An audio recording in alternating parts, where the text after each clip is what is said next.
Hi friends, welcome back to our channel Crystal Clear Maths. இந்த வீடியோவில் நம்ம என்ன பார்க்க போகிறோம் அப்படின்னா ப்ரொபோர்ஷன்ஸ்னா என்னன்னு தான் பார்க்க போகிறோம். ஆல்ரெடி 2 வீடியோ ரேஷியோஸ்க்கு போஸ்ட் பண்ணியிருக்கோம். ஓகேவா, அதை பார்க்கல அப்படின்னா பார்த்துட்டு வந்துடுங்க. நம்ம ரேஷியோஸ்னால் என்ன பார்த்துருந்தோம்? Ratio of any two quantities எப்படி ரெப்ரசென்ட் பண்ணுவோம் அப்படின்னா A:B ரெப்ரசென்ட் பண்ணியிருந்தோம் அப்படின்னா. ப்ரொபோர்ஷன்னா என்ன அப்படின்னா ஏதாவது 2 ரேஷியோஸ் ஈக்குவலாக இருந்ததுன்னா we call it as proportions. Okay, when 2 ratios are equal,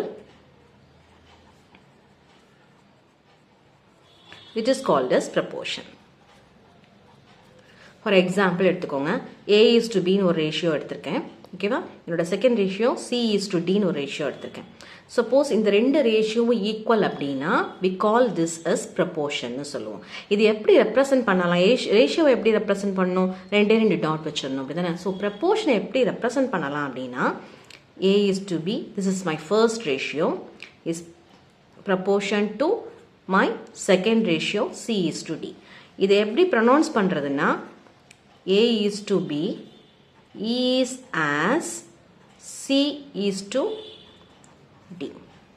சரி, இப்போ ரேஷியோஸில் வந்து நம்ம என்ன தெரியும்? First term and second 2 term மட்டும்தான் இருக்கும் ரேஷியோஸில். இந்த ஃபர்ஸ்ட் டேர்ம் என்ன சொல்லுவோம்? ஆன்டிசிடென்ட்னு சொன்னோம் அப்படிதானே. அண்ட் செகண்ட் டேர்ம் என்ன சொல்லியிருந்தோம்? கான்சிக்வெண்ட். அதே மாதிரி இப்போ ப்ரப்போர்ஷன்லையும் நம்ம டேர்ம் மென்ஷன் பண்ண போகிறோம். A:B is as C:D. So 2 ratios ப்ரப்போர்ஷனில் இருக்குது. The first and the last term, அதாவது A and D டேர்ம். ஓகேவா, இந்த 2 டேர்மையும் நம்ம என்ன சொல்லுவோம் அப்படின்னா we call it as எக்ஸ்ட்ரீம்ஸ்னு சொல்லுவோம். 2 எண்டு எக்ஸ்ட்ரீமில் இருக்குது, 2 எண்டில் இருக்கிறது they are called as எக்ஸ்ட்ரீம்ஸ்னு சொல்லுவோம். இந்த மிடில் டேர்ம் இருக்குல்ல B and C, so they are called as middle terms. இந்த middle termsக்கு ஒரு நேம் இருக்கு, they are called as means. Okay, extremes and means. சரி, இப்போ நமக்கு 2 ரேஷியோஸ் கொடுத்துருக்காங்க. A:B, C:Dன்னு கொடுத்துருக்காங்கன்னு வச்சுக்கோங்க. இந்த 2 ரேஷியோஸும் ப்ரப்போர்ஷனில் தான் இருக்கா, அந்த 2 ரேஷியோஸும் ஈக்குவலா இல்லை ப்ரப்போர்ஷனில் தான் இருக்கான்னு செக் பண்ணுறதுக்கு நமக்கு ஒரு கண்டிஷன் இருக்கு. அது என்ன அப்படின்னா your product of extremes must be equal to the product of means. அதாவது இந்த 2 எக்ஸ்ட்ரீம் டேர்ம்ஸ் என்னது? லாஸ்ட் 2 எண்ட்லேயும் இருக்கிறது A into D. A into D must be equal to B into C. இப்படி இருந்ததுன்னா, இந்த கண்டிஷன் சாட்டிஸ்ஃபை ஆச்சுதுன்னா we can call it as A, B, C, D are in proportion சொல்லலாம். இதான் ப்ரப்போர்ஷனை செக் பண்ணுறதுக்கான condition. ஒரே ஒரு எக்ஸாம்பிள் சம் மட்டும் இதில் பார்த்துடலாம். 4:12 and 100:300. Check whether they are in proportion கேட்டிருக்காங்க.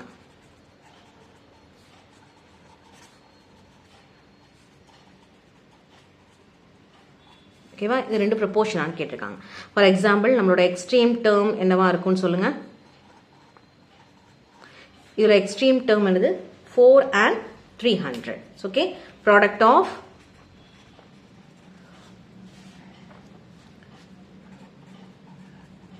extremes என்ன வரும்? 4 into 300, you will get 1200 கிடைக்கும். அதே மாதிரி product of means எடுத்துக்கோங்க. means என்ன வரும்? 12 into 100, the same 1200. So product of extremes and means are equal. So we can call it as 4:12 is in proportion with 100:300. The 2 ratios are equal னு அர்த்தம். இது இன்னும் ஈஸியாக எப்படி பண்ணலாம் அப்படின்னா A:B அப்படிங்கிறத எப்படி ரெப்ரசென்ட் பண்ணுவோம்? A/B. C:D அப்படிங்கிற ரேஷியோ எப்படி ரெப்ரசென்ட் பண்ணுவோம்? C/D. ஸோ இந்த ரெண்டையும் நீங்கள் கிராஸ் மல்டிப்ளை பண்ணி பார்த்துக்கோங்க. 2 கிராஸ் மல்டிப்ளை பண்ணால் ஈக்குவலாக இருக்கணும். Okay, that is AD must be equal to B into C. இருந்ததுன்னா we can call it as AB is in proportion with C and D. So இந்த ப்ரப்போர்ஷன் ரிலேட்டடாக 2 சம்ஸ் மட்டும் பார்த்துடலாம். Check whether the following numbers are in proportion or notனு கேட்டிருக்காங்க. 4 numbers கொடுத்துருக்காங்க, 16, 18, 8 and 9. நம்ம அதை என்ன எடுத்துக்கலாம்? ABCDன்னு எடுத்துக்கோங்க. நமக்கு என்ன ஃபார்முலா தெரியும்?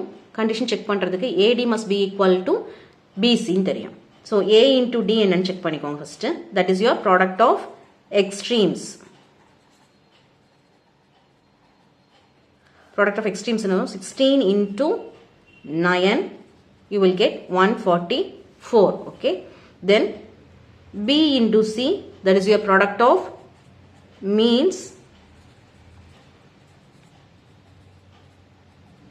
equal to 18 into 8, that is also equal to 144. So you can write that AD is equal to B into C. So these numbers, 4 numbers 16, 18, 8 and 9 are in proportion.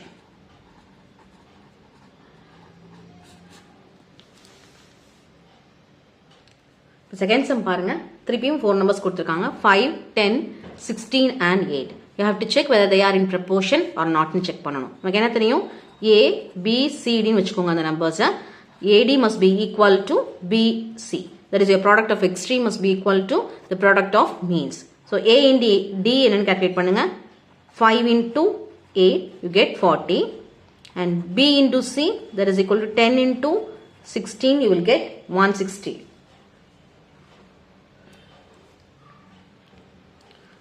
So A into D is not equal to B into C. So they are not in proportion.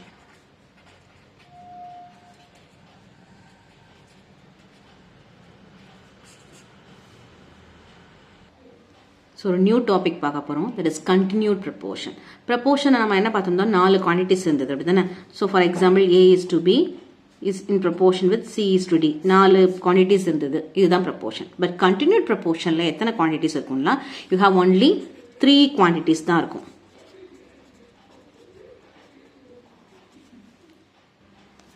proportion இல்லையான்னு check பண்றதுக்கு நம்ம என்ன பண்ணோம், extremes multiply பண்ணிட்டு means multiply பண்ணிட்டு ரெண்டும் ஈக்குவலா இருக்கான்னு செக் பண்ணணும் அப்படிதானே. continued proportionல இருக்கா இல்லையான்னு செக் பண்றதுக்கு என்ன பண்ணணும் அப்படின்னா the ratio of the first quantity to the second quantity must be equal to the ratio of second quantity to a third quantity. In the condition satisfy ஆச்சுதுன்னா we can call that the 3 quantities are in continued proportion. Continued proportionல இருந்து நம்ம 2-3 term தெரிஞ்சுக்க போறோம். For example A by B equal to B by C ன்னு சொன்னேன். இது வரைக்கும் உங்களுக்கு புரிஞ்சது இல்ல. இப்போ இதுல B எப்படி நீங்க கால்குலேட் பண்ணுவீங்க? A by B is equal to B by C. நான் B மட்டும் கால்குலேட் பண்ண சொன்னா you will get B into B equal to A into C ன்னு எடுத்துப்பீங்க. So B square will be equal to A into C and B is equal to root of A into C. And this B is called as mean proportion.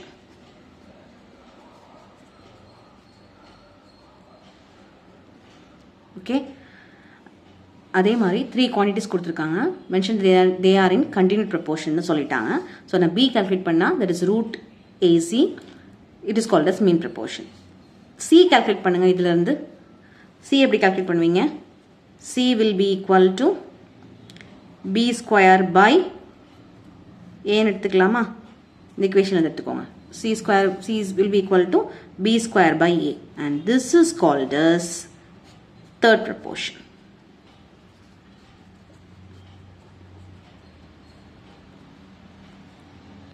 So ஒரு continued proportion கொடுத்துட்டு 3 quantities கொடுத்திருக்காங்க, A, B, C கொடுத்திருப்பாங்க.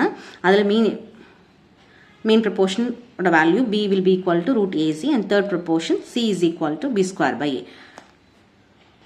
அதே மாதிரி sumsல என்ன கொடுத்திருப்பாங்கன்னா 3 quantity கொடுத்துருவாங்க, A, B, C கொடுத்துருவாங்க. You have to find the fourth proportional, அதாவது D அப்படிங்கறத நீங்க calculate பண்ணணும். அதோட ஃபார்முலா என்னன்னா நமக்கு என்ன தெரியும், A is to B அப்படின்னா A by B is equal to C by D ன்னு தெரியும். You have to find out the last proportional D. So D will be equal to B into C by A. இந்த formulas மட்டும் தெரிஞ்சு வச்சுக்கோங்க. இது வந்து fourth proportionalோட formula. So 2 mark sumsலாம் கேட்குறப்ப மீன் proportion என்ன, 2 குவான்டிட்டி மட்டும் கொடுத்துட்டு மீன் ப்ரொபோர்ஷன் என்னன்னு கேட்பாங்க. A and C மட்டும் கொடுத்துருப்பாங்க, மீன் ப்ரொபோர்ஷன் என்னன்னு கேட்டிருப்பாங்க. ஸோ அதே மாதிரி 2 குவான்டிட்டி மட்டும் கொடுத்துட்டு தேர்ட் ப்ரொபோர்ஷன் என்னன்னு கேட்பாங்க. அப்படி இல்லைன்னா 3 குவான்டிட்டிஸ் கொடுத்துட்டு உங்களோட ஃபோர்த் ப்ரொபோர்ஷனல் என்னன்னு கேட்டிருப்பாங்க. இப்போ நம்ம மீன் ப்ரொபோர்ஷனல் தேர்ட் ப்ரொபோர்ஷன்ஸ்ல சம்ஸ் மட்டும் பார்த்துடலாம். என்ன கேட்டிருக்காங்க, find the mean proportional of 4 and 9 கேட்டிருக்காங்க. ஸோ ரெண்டு குவான்டிட்டி மட்டும் கொடுத்துருக்காங்க. மீன் ப்ரொபோர்ஷனல் கேட்டிருக்காங்க. நமக்கு என்ன தெரியும், மீன் ப்ரொபோர்ஷன் நம்ம எப்படி கால்குலேட் பண்ணுவோம், only when there are 3 quantities மட்டும் இருக்கும். இந்த சென்டர்ல இருக்கிற இந்த டேர்ம் தான் நம்ம என்ன சொல்லுவோம், மீன் டேர்ம். ஓகேவா, மீன் proportional.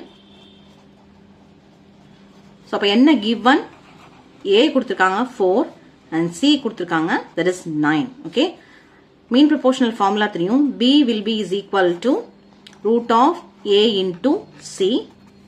So root of A 4 and C, that is 9. So we'll get 36. So B is equal to 6.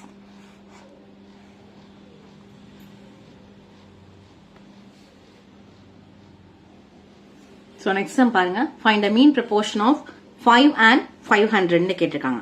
So இதோட value A 5 and C 500 னு எடுத்துக்கோங்க. mean proportional formula தெரியும்.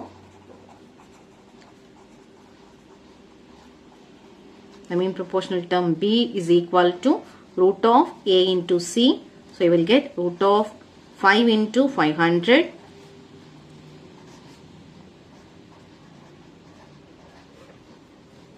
So B will be equal to the square root எடுத்தீங்கன்னா will get 50. So this is your answer. This is your mean proportional term.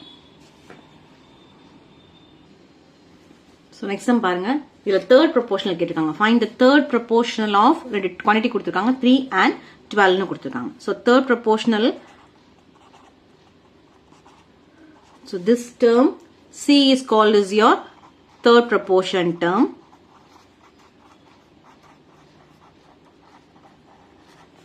So இதுக்கு நம்ம already ஒரு formula பார்த்திருக்கோம். C is equal to B square by A.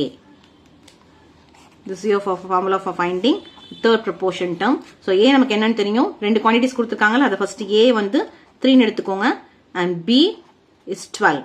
Okay, so you will get C is equal to 12 square by 3, 144 by 3.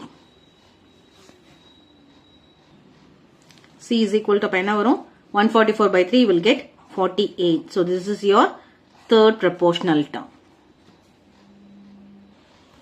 So second sum பாருங்க, the quantities, two quantities are given, 5 1 by 4 and 7. You have to find the third proportional. So A கொடுத்திருக்காங்க 5 1 by 4. Let this be 20 1 by 4. Improper க்கு மாத்திக்கோங்க. B is equal to 7. So you have to find the mean third proportional. C, your formula is B square by A ன்னு தெரியும்.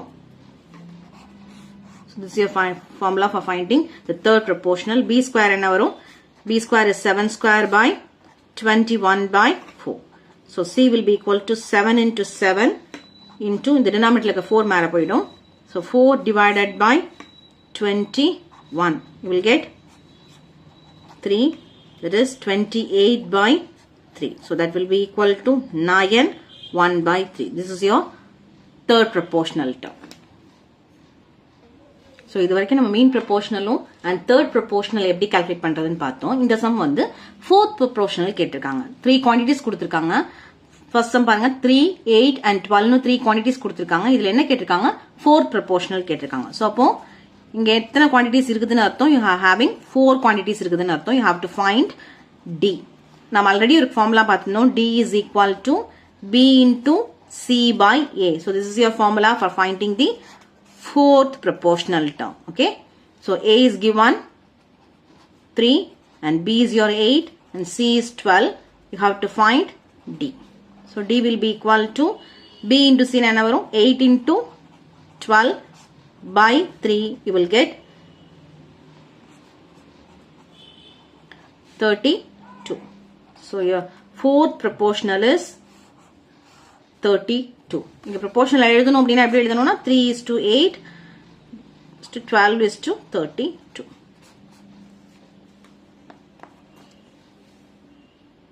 The second sum பாருங்க, 3 quantities are given, 14 5 and 28. You have to find the fourth proportional. Fourth proportional formula என்ன, D is equal to B into C by A.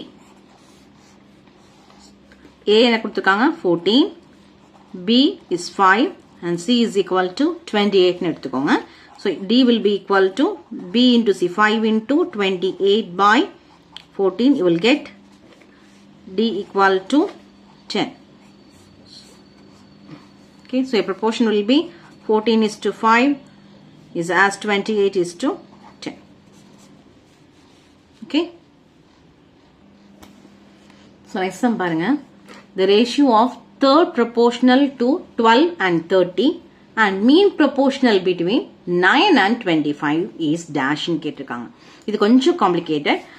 என்னன்னா என்ன கேட்டிருக்காங்க? Third proportional of 12 and 30 and mean proportional of 9 and 25. இந்த ரெண்டு நம்பரோட ratio என்னன்னு கேட்டிருக்காங்க. அதுக்கு தான் filling the blanks கொடுத்திருக்காங்க. ஃபர்ஸ்ட் நீங்க என்ன பண்ணணும்? third proportional formula யூஸ் பண்ணி and 12 and 30க்கு third proportional கண்டுபிடிச்சுக்கோங்க. அதே மாதிரி mean proportional formula b equal to root az use பண்ணி 9 and 25 ஓட மீன் ப்ரொபோர்ஷனல் கால்குலேட் பண்ணிட்டு அந்த ரெண்டு நம்பரோட ரேஷியோவை நீங்க எழுதினா போதும். ஓகேவா? ஃபர்ஸ்ட் கால்குலேட் பண்ணலாம். third proportional of 12 and 30. So third proportional formula என்ன தெரியும்? C is equal to b square by a. இங்க a 12 னு வச்சுக்கோங்க. b is your 30. So C will be equal to 30 into 30 by 12. You will get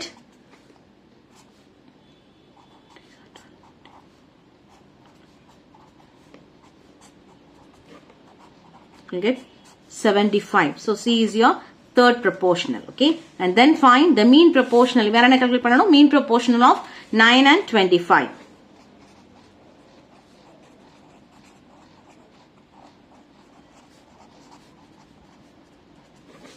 Mean proportional formula என்ன? B is equal to root A into C. A இங்க 9 எடுத்துக்கோங்க. C is your 25. So 9 into 25 you will get 225. So B will be equal to 15. Okay. நமக்கு என்ன calculate பண்ணனும்? The ratio of third proportional of 12 and 30 to the mean proportional of 9 and 25. Third proportional ratio value என்ன? 75. So ratio will be is equal to 75 is to உங்களோட mean proportional என்ன? 15. Actually இது நீங்க என்ன பண்ணணும்? Simplest formula எழுதணும். So 15 க்கு cancel பண்ணிக்கோங்க. 5 is to 1. So divided by ரெண்டு நம்பருமே நீங்க divided by 15 போட்டீங்க அப்படினா you will get 5 is to 1. This is your ratio. Okay.